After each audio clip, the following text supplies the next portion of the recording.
একটি দেশে আইনের শাসন ও ন্যায় বিচার না থাকলে সেটি গণতান্ত্রিক রাষ্ট্র হতে পারে না বলে মন্তব্য করেছেন প্রধানমন্ত্রী তারেক রহমান।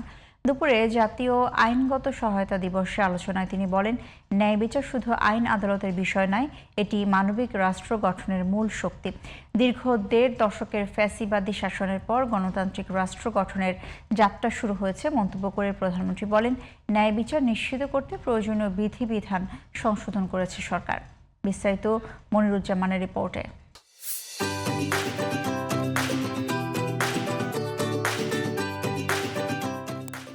বাংলাদেশ সরকারের মাননীয় প্রধানমন্ত্রী জাতীয় আইনগত সহায়তা দিবসে মঙ্গলবার সকালে রাজধানীর শহীদ আবু সাইদ ইন্টারন্যাশনাল কনভেনশন সেন্টারে আলোচনা সভার আয়োজন করা হয়। এতে প্রধান অতিথি হিসেবে উপস্থিত ছিলেন প্রধানমন্ত্রী তারেক রহমান।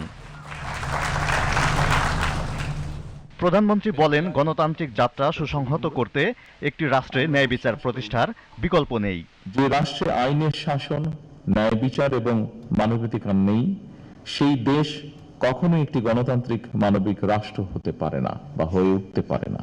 দীর্ঘ ১.৫ দশকেরও ফ্যাসিবাদী শাসনের অবসানের পর বাংলাদেশের জনগণ পুনরায় গণতন্ত্রের পথে হাঁটতে শুরু করেছে। যে কোনো রাষ্ট্র এবং সমাজের অগ্রগতি ও শান্তির ভিত্তি হচ্ছে ন্যায় বিচার। ন্যায় বিচারের পথ সুগম করতে বর্তমান সরকার সুনির্দিষ্ট পরিকল্পনা নিয়েছে বলে জানান প্রধানমন্ত্রী তারেক রহমান। যেহেতু ন্যায় বিচার প্রাপ্তি প্রতিটি মানুষের সাংবিধানিক অধিকার, যেহেতু সেই অধিকার যাতে প্রত্যেকটি মানুষ চর্চা করতে পারে, তাদেরকে সরকার যথাসাধ্য লিগ্যাল এইড দিবে। এই লক্ষ্যে ইতিমধ্যে সরকার সংশ্লিষ্ট বিধিবিধানের প্রয়োজনীয় সংশোধন এনেছে। সরকার প্রধান বলেন, অর্থের অভাবে কেউ যেন বিচার থেকে বঞ্চিত না হয়, লিগ্যাল এইড সেবার মাধ্যমে সেটি নিশ্চিত করা হচ্ছে।